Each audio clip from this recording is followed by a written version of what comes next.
everybody. Let in this video do some setting that we will use it through the tutorial. So first you have to go to here to SDK manager and try to see if there is any Android platform installed. So here I have Android 7, Android in a preview. I just installed them. So if you want to install anyone, just add this one front and then click upload OK to install it. I don't want to add more. I just have 4 of them. That's enough. You could add more. If you have 1 of them, also that's okay. Make sure to go to SDK update sites and click launch to standard SDK, this part, to see the standard SDK.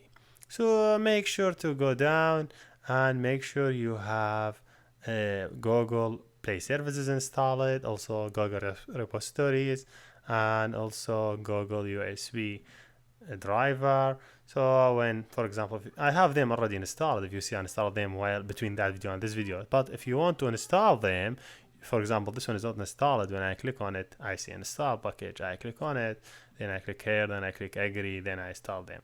I already installed them, so I don't want to install them again. Also, make sure at least you have one Android here installed. I have here this one, Android 7 installed. If you want to install any of them, just click on it, then click install package. I have one of them installed, so make sure at least you have one installed. So I'm sure you don't have. If you have anyone installed, that's okay. If you don't have, just click one of them, then click install and install them. Okay, I have everything ready. I need to get started. I have to have device, or I have to have virtual machine to work with. So to do virtual machine, I have to click here, IVD manager, then click create virtual machine. Then I select the device that I want to work with as virtual machine. Then I click next. So you see here recommended, this means the stable version. See, I have Marshmallow already installed with when I installed the Android version. If you don't have anyone installed by any chance, you'll see Word download in front of it. Just click download, he will download it for you and prepare it for you. But I'm sure already at least he will download one version for you. If you see there is also images for a new version, but this is not stable, you could also use them, but I will use the recommended part, Marshmallow. I click next. Here is some setting you could use it for your emulator that define like make the camera. So I say okay, this emulator using my web camera, for example, or whatever. Or if you don't want to use them any camera, when we will be in camera, we'll talk more about them. So yes, I don't have additional information. You could define how many RAM you want to use for this phone, or just internal storage. You just define it as the real device. Then you click finish to create this virtual machine. This will be a virtual device like Android device, but as emulator. So okay, I have it now here. To start run it, I just click here, then I select it, then I click OK. Here you go. Now it's great. The application is running and everything is fine. Let me tell you something about the emulator. Emulator is a virtual machine. It's not a real device. So if you're dealing in your code with sensor or with SMS, with sensor or with SIM card, you cannot use emulator. You have to use a real device because this is emulator. It's just a software.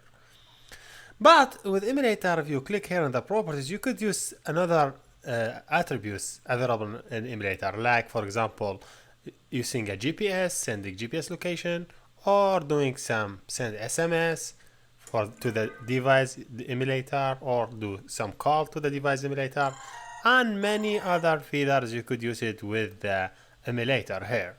Also, there is different properties with emulator. You could restart it, increase the voice, decrease it, and also rotate it to the right or rotate it to the left.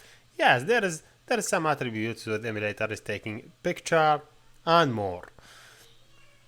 That is great. Now, what if you want to run this application on real device? First, you have to change something in your device before run this application on it. First, you have to go, if you are a device running with API 23 and after Marshmallow and after, first go to developer setting, make sure you enable USB debugging, okay, then go again back to main menu here, and in main menu go to the setting, and the main setting, in the setting go down to the end and do about emulator, not about emulator, about device you have it. Then click number of time on it until you see this UR developers begin enable. This is if your device running with API 23 and after. But if your device running before 23, there's a different story. You have to do some settings. So you have first go to your device, then go to the setting. Where the setting? You look for the setting. Then from setting go down and select developer option and just enable USB debugging. When you enable USB debugging, you then connect your device to your PC, to your computer through USB. Now if I click run here, I would before I click run, I have to stop it to run to see the menu for running. So if you see here, I have my BLU Studio, this device that I connected with this computer. Now I could run directly on this device. That's great. Everything is good. Thank you for watching.